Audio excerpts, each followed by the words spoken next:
Really fascinating conversation with a client on the trail a month or so ago, where she was talking about how tough work was, and we were kind of asking, what makes it tough? What takes up your time? And she said, "Well, I have to go to every single meeting that my boss goes to, and her boss is the CEO." I said, "Well, why?" And she said, "Well, I have to record everything that's said."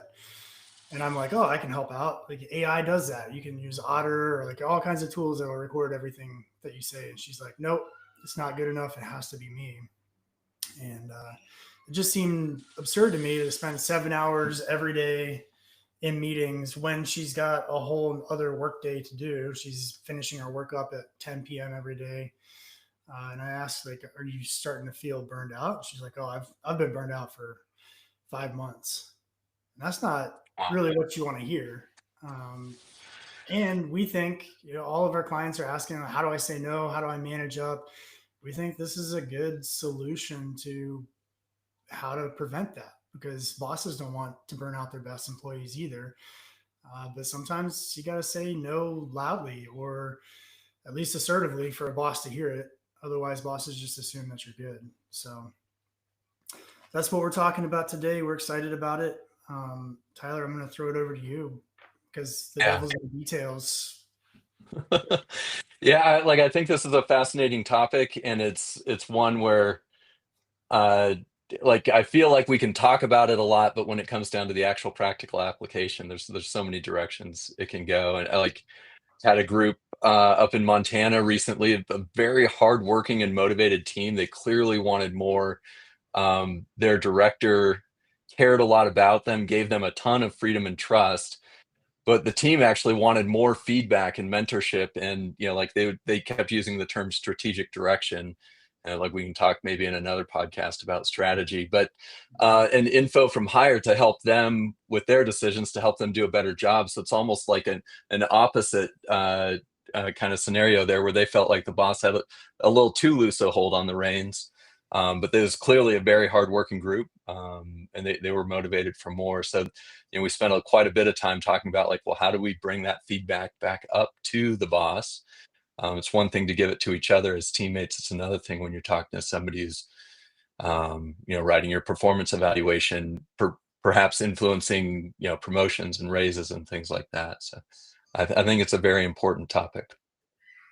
Knight, how would you define managing up? Yeah, so this is a fun thing that we're going to do on all of these. Is I haven't shared this definition with Tyler. I'm going to throw it out here. We're trying to define these terms as simply as possible so that you can use them at work. And Tyler, I think maybe you'll help me refine this, but I define managing up as intentionally crafting a good relationship with your boss to create great communication. Because I think that's the issue in all of these, the stories we just shared. People don't share an understanding of the world around them. And if you can create a space where the employees and the boss both see the world the same way, it's just a lot easier to work. What do you Yeah. think? What's missing? What would you say about that definition? I think it's interesting, and don't disagree that a lot of it does come down to communication and trying to make that channel for shared understanding one that's helpful in both directions. I think and this kind of goes back to a conversation we were having recently. Like, I would strike out any type of qualifiers in there, because I think managing up, like if we're just saying like managing up, like I'm up Mhm. managing upwards, could be good or bad. Like it could be high quality or low quality, and it could be like potentially like uh with very well intentioned, like morally good, or like worse intentions, or maybe adversarial intentions might be a better way of putting it. So that's one where I'd say like I'm curious about like like if the quality needs to be in there. Mhm. Um, but I do like the idea of just creating that shared understanding of how the world is working. I do think many folks in leadership positions kind of wind up in their own kind of ivory tower, so to speak, not,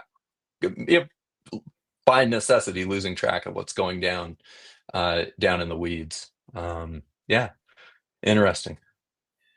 Yeah, that's a good point with quality. Like, we define terms managing up, but there's like good quality managing up, and poor quality. I'm curious how you define it. Yeah, so I took it as like stealing from the Knowles background a little bit when it comes to like active followership, but essentially managing up is influencing higher levels of management to achieve objectives at an intermediate level. And so um I think that could be everything from going on strike to 360-degree feedback system to just like sitting down and having a one-on-one. But somehow, from whatever level you're at, trying to influence what's going on up above you to achieve objectives at your intermediate level. Um, and like, yeah, I think one thing I don't particularly care about that definition is like super broad. And so, like we talked about, what kind of objectives, how you're going about it. But curious your thoughts on that. Yeah, I thought about influencing because I think that's a big part of it.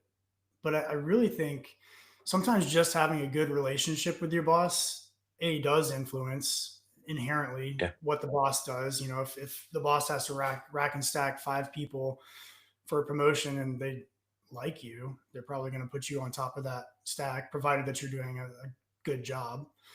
Um, so yeah, it feels a little Machiavellian, like, oh, I'm trying to pull the strings and influence my boss to get what I want, which I think is part of it. I think a lot of the resources that we have in our resource guide on this, like the old managing up is kind of the sycophant sucking up to the boss, Right. trying to make the boss like you, which that sounds a little bit like, or could be construed that way. I think it could also be construed as creating a good relationship. Um, but yeah, I think there's one thing, and I'll hit this again later probably, that Joe Byerly said in one of his podcasts, having empathy for the boss. Like we're talking about the boss right now. I always used to talk about the commander, the captain, the CO, like the position. And it's just like they have a family too. They don't want to be at work probably until 8 p.m. They're stressed out about the deliverables, all these things. Like if you can start to think of them as a team member who happens to have positional authority and a little more responsibility, gosh, it's less like I'm trying to influence you and more like, how can I help you? Like, I want to get to your position one day. I want to understand the world through your eyes. Yeah, I don't know. What do you think? Do we meet in the Yeah. middle somewhere? Like probably like I definitely agree that influencing does have can have a like a negative or a subversive type of connotation. I'd like to think that influence can be a very positive thing as well. Like back to this group in Montana is like, like I think we'll get to actionable things, but like coming like proactively bringing up solutions rather than just bringing up problems, I think is a way to influence. Like, hey, boss, like we know what we're doing here. Like we're all very capable employees, and we think this is a system we can put in place or a process we can put in place that's going to make your life better. It's going to make our lives better, and overall, it's going to make the team better overall. And that is influence there when you're the one. So like talk about negotiation, anchoring.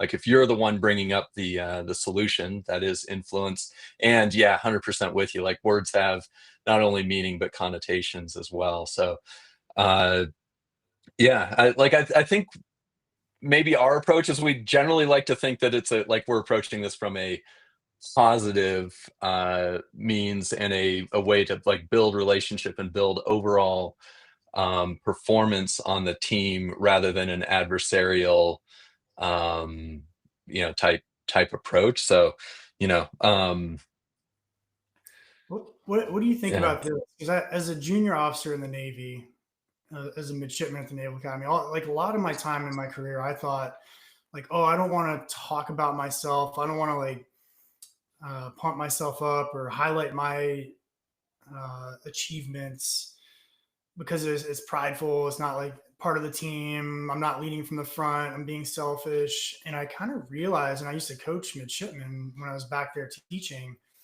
like you have to do that. And that's part of managing up. If your boss isn't seeing the value that you slash and your team bring to the table, your team's going to get passed over for exciting, important tasks. You're going to get passed over for promotions. Your boss isn't going to listen when you do bring up problems. Do you think it's important to toot your own horn, so to speak, or like how? I think the Army has the same kind of culture of like don't toot your own horn, but that's a big part of managing up to me. Yeah, and I think that's where having feedback mechanisms that are perhaps interspersed between like formal performance reviews become very helpful, where it's like, hey, here's my objectives for the quarter. Let's talk about what actually happened this quarter, and maybe we can make some like, I'm not sure what you say in the Navy, but rudder adjustments of some type.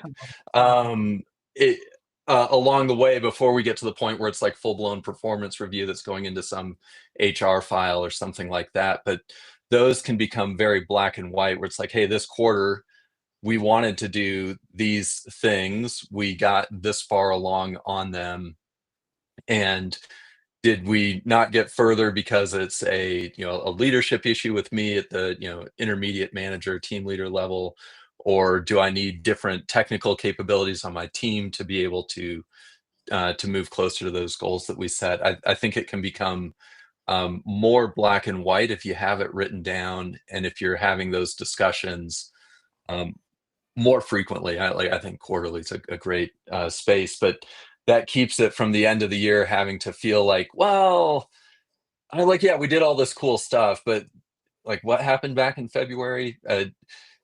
Like I think it helps you be a little bit more objective and present with what's actually happening currently, rather than trying to remember back and either cherry picking, or like everybody's memory is a little bit off to some degree. Yeah. Um, yeah, Yeah, I mean, a we do it tough one. weekly. We do it weekly here, and it's just as a junior officer again, I was always chagrined that my boss didn't know everything I did. I was like, well, my boss isn't a good leader because they don't know what I do. Like now that I've had a lot of boss positions over the course of my career, it's like bosses don't have time for that, and it is so freaking useful to have someone reporting to you who's like, hey, I know you need to know what I did. Here it is on paper. That's going to help you, in the next quarter and 6 months when you have to write a review on me. Give me some rudder adjustments, or I don't know what you call them in the Army, like Azimuth maneuver. adjustments. We use compasses. Nice. I think we use like constellations in the Navy. We use this stuff. Yeah, we're shifting constellations here. Yeah, having it be like part of a regular rhythm and part of regular communication. I think that's also helpful for the boss as well. Just like you said, that like you aren't you got a ton of things in a, in a leadership position that are demanding being front of mind, and to know that you can trust a team to be straightforward about where they are succeeding and where they need help is I think very, very beneficial.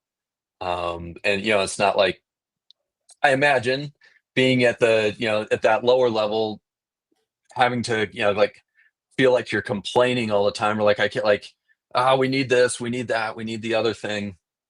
That's frustrating. Like I don't think many people like to be in that situation, but knowing, hey, there's a fixed time where I can bring up, these are the things I'm doing great.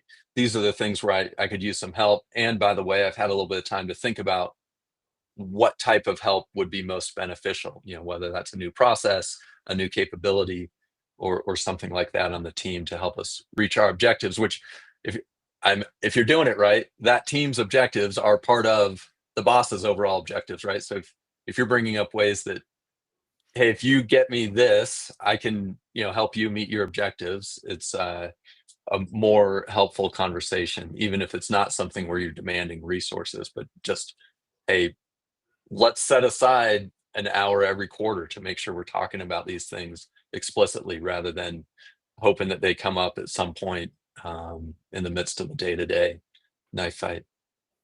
Yeah. So we're an outdoor company. We believe that transferring experiences, adventures, things we do outdoors into leadership in businesses it's a powerful and frankly fun way to learn. What does this look like on an expedition or rock climbing? Like, where do you experience it outside? Yeah, I think backcountry skiing and avalanche awareness and avalanche terrain management is like one of the most obvious ones where you need input from everyone because one person does not see everything and may not be considering everything. I think generally folks being able to speak up like, hey, like I need to take a break to fix a blister or a hot spot that may turn into a blister is going to help the team achieve their objectives, whether that's just spend an enjoyable day in the outdoors or get to a summit of some type, or hey, did you see the clouds that are forming over there? We probably need to get off the ridgeline sometime soon. Those things can be super helpful to have other eyes bringing up uh, points of perspective that may be missing from the quote designated leader. Yeah. Yeah. I think something that's coming up in this conversation that isn't new, but maybe is worth highlighting is like a leader needs to enable managing up, in my opinion, right? Like in a perfect world, you read a couple books, you listen to this LinkedIn live, you have some tools, and you can go to your boss and manage up effectively.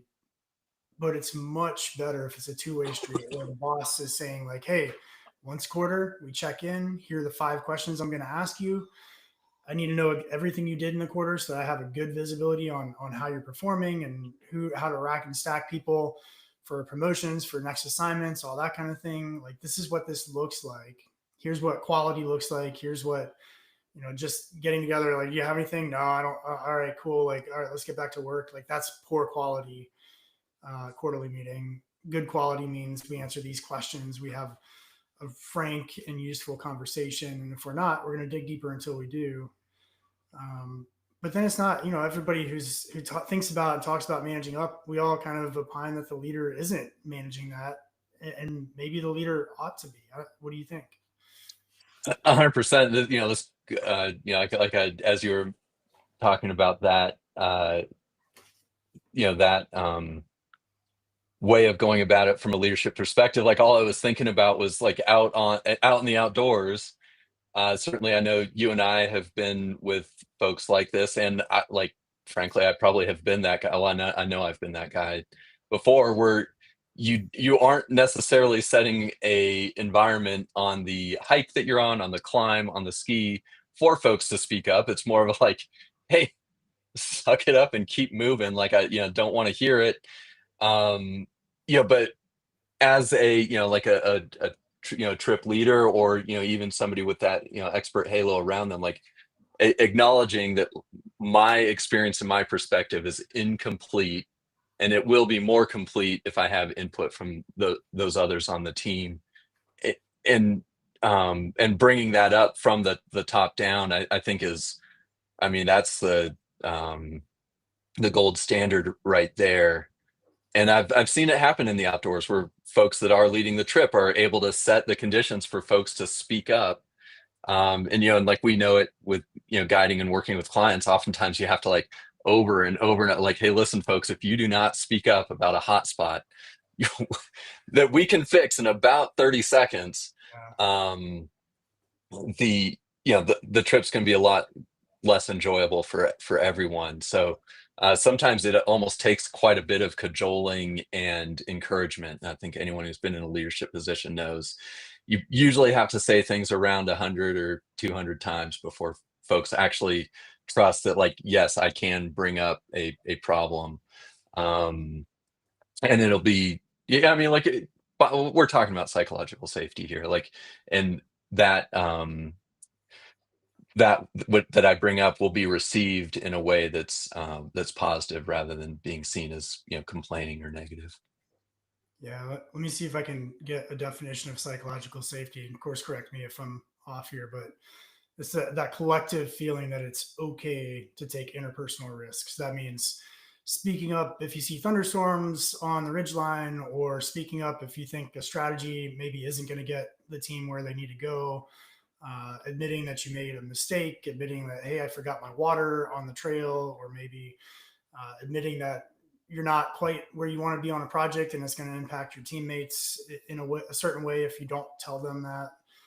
Things like that. It's not like this kind of coddling or everybody feels wonderful all the time on a team. It's actually quite uncomfortable to do that, even when you have a leader on an expedition and says like, hey, I'm fallible, I want you to speak up if you see something. It's never really comfortable. I've never been in a position where like I'm like, oh yeah, I'm gonna speak up. Like, I never want to. Yeah, for sure. And it's I think the key point there is that it's directly focused on the team's overall performance. As I'm bringing this up so that the team can perform better, not so that I can feel better about where I'm at. And yeah, high performance takes hard work. Whether that's confined in a 9 to 5, or you're just doing everything you can to paddle hard and keep the lights on in a startup type environment. But performance doesn't just happen. It takes a lot of hard work, and not establishing and participating in a culture of psychological safety is hard. It is not easy. It's not always necessarily feel good, like you said.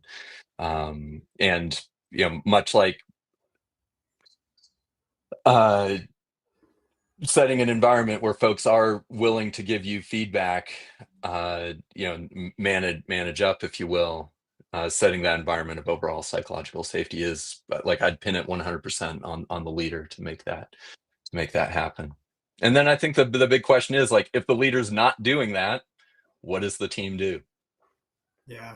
How do you manage up when the manager doesn't seem to be super interested in building a good relationship to foster communication, or isn't interested in being influenced, even if it is with proactive solutions? Yeah, I mean, there's some aspect of sometimes you just have to leave, right? Like if you have a toxic boss or something like that. But I go back to that empathy piece. Like often I have assumed that my boss was a complete a-hole, and then I've gotten to know them over the years, and they weren't. Um, they did care about those things, but they were busy and they had a million other priorities and things to worry about. So I really toyed. I said my definition was intentionally crafting a relationship. I toyed with proactively, because I think all of this comes back to like you don't want to be in the minute doing this, right? Like if your boss is asking you to do too much, saying no at that point without a conversation about how to say no, when to say no, what the red flags might be, what the repercussions of doing too much are, can be uncomfortable, heated, emotional. Whereas if you're proactive and you set those boundaries and say like, hey, I can do 60 hours a week, I can do 40 hours a week, I have baseball practice for my kids on Thursday evenings and I have to be there. There's nothing that will take me away, whatever it is. Uh, Beforehand, ideally when you're hired, wow, like then it's all clear. And it kind of goes back to even in the backcountry, it's not so much to me about a leader setting an environment in which he or she is approachable. It's about a leader creating a culture and systems. Is when, and we do this all the time. Hey, clients, hey, people I'm climbing with, this is a decision point. Today, when we get to the top of this thing, when we get to this point on the trail, when we get to this time, we're going to decide as a group. Do we keep going? Do we turn around? Why or why not? And when you have that decision point, it no longer is like, oh, is it safe to speak up? It's like, hey, Knight said we have to speak up at this point. So let's just tell them what we think and move on. Right. So I think those systems are super important. Yeah, for sure. It was rather aggressive, but like one of the best bosses I ever worked for would at the close of meetings, if like, all right, like we've put a bow on everything, is there anything we're missing? This is the last topic. If you do not speak up, you are being disloyal. I mean, that was explicitly said. Everybody knew that was coming at the end of every meeting. And yeah, again, rather aggressive way of putting it, but everybody knew there was going to be that point of like, are we missing anything?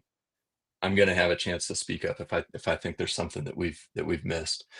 Um, I think it's kind of hard sometimes to even when those systems are in place, to to still say no, to still stick up for your boundaries. I know I've been in places where I did everything I could to try and, like even from the job interview on, like, hey, these are boundaries I'm going to have. They routinely get violated, and now you're stuck in a position of like, yeah, I mean, a specific example I'm thinking of, like I eventually had to say, like, hey, I got to step out of this position. But why is it so hard to say no? And why do we just say yes or, go with the flow so much? Yeah, that's a great question. I'm laughing because you told me the first time we met you won't do business development, and yet here you are. Here I Uh, am. I think it's really important to think about the positive aspect of this, because we often think of like, oh, you're not setting boundaries, or the boss isn't respecting my boundaries, or there's this negative connotation. But we want to say yes. We want to do a good job. We want to, provided that as a company, a team that we respect and want to accomplish the mission, do as much as we can. And things just kind of creep. It's not like you come to work on Monday and the boss is like, hey, Knight, like we need you to do a 90-hour week this week, and we're gonna need you to work 12 hours on Saturday and Sunday. Often it's a normal week and it starts out, and then it's like, oh geez, like it would be really helpful if we finish this project on time so that someone else can do this. And you're like, okay, cool, like I can work late, no problem. I'll miss baseball tonight, but I'll be there on Thursday. And then it just trickles down. And so again, I come back to like the systems, the red flags, the hey, we had this conversation. If things started to push into Thursday evenings, that's like my important time with family. Um, and then when you've already got that confirmation from your boss in a meeting a month ago that that's a no go zone, most good bosses are going to say, "Oh yeah, like let's figure out a different way to make this happen." I did tell you that I wouldn't encroach on Thursday, but if you don't have those red flags set, geez, it just snowballs into a 90-hour work week, I think. Yeah, and there is a ton of just that social pressure to, be a team player. Everyone else is doing this, or even when no one else wants to be staying this late or working this long, Yeah, yeah, or everyone else is, frustrated by this same thing that kind of keeps happening. Uh, it's hard to not at least assure yourself that, well, I'm being a team player, I'm going along with it. It's hard. So, like actionable tips on, like, we've talked about a lot of ways to get, to make this happen, for, top down, driving the culture, being explicit, regular times. Like, you got any tight actionable tips for this? yeah. Maybe we go back and forth, because I'm sure some of mine are the same as yours. I'm putting in the chat here a little form if people want to get the resources that we've been talking about, and all of the things that we looked at before this conversation. You can fill out that form. We'll shoot you an email with them, and in that is a user guide form. You can fill it out. We'll send you a user guide that you can use, tweak, edit, whatever you need, with all the stuff, the data that you put into the form. A user guide, like just being able to write down, I don't like when you text me, I prefer an email, or don't call me after 6 p.m. I like to make really fast decisions with a little bit of data and move forward quickly and keep adjusting. Or I like to really nuke out the data and take my time and get it right. Like all these kind of getting to know you questions are critical and can create the systems that then people can use to create a shared understanding, to build that relationship. Hey, my boss likes a complete brief. My boss doesn't want me to come in and say, like, hey, there's a problem and I don't really know what's going on. That's frustrating. My boss would rather have me take an extra hour, get all the information, and come in and brief fully, or whatever it is. So, a user guide of some sort, here's who I am and how I operate, can be really useful. What about you? Yeah, I'm big fan of the user guide, and that is something that we'll often coach clients through, and is coming out in the latest version of our journal, as we've Nice. Yes. updated there. So, yeah, definitely excited about that. I think building on that, the team charter, so going past the individual user guide to kind of the team manual for how this is how our team is going to do business, how we've looked at how individuals would prefer their, things to be. And we know how, like, if I'm working with you, this is what your the way you work or what you prefer, and then this is kind of the standard for our team, and so expectations are pretty well set. And specifically on there, this is how we give feedback. This is how we bring up and deal with conflict. I think is super important. Um, so I'd say like building on the user guide, a team charter is another super actionable thing that you can do to help foster this environment of being able to manage up and create that like healthy relationship and good communication. Yeah. Maybe Others? one other from me for the sake of time. I think when you are frustrated with your boss or you need to influence your boss, have empathy. Like really take a step back and think, if I were my boss, what would I be thinking about? What would I be stressed about? What would my pro? And maybe you just have a conversation. Like that's much better than just dreaming in your own world about empathy. Just like, hey, boss, like, want to get a beat on where we're going here. What are you worried about? What's stressing you out these days? Whatever it is. Often I've found my bosses were just stressed out, right? When I thought they were being mean or mad at me or whatever. Works in relationships too. If my wonderful wife Leonie's watching this, like I wish I did that more in all of my relationships. Step back or even ask, what's going on for you here? Because then you can actually fix the problem or influence your boss in a positive, useful way. Yeah, I like it. As we wrap up, the last one I'd toss out there is be ready for sorry, things have changed. And and then that may force some discussion about like so what now? But I think anytime you're dealing with somebody who's in that seat that they have to make the decision, they're the quote unquote one in the arena.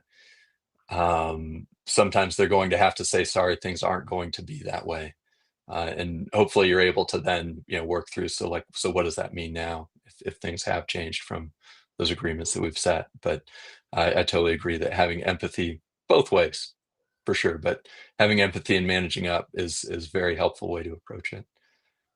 Awesome. Well, first LinkedIn Live down. We hope you all take a look at those resources. There's lots of interesting, useful stuff out there about building trust, psychological safety, managing up, how to say no.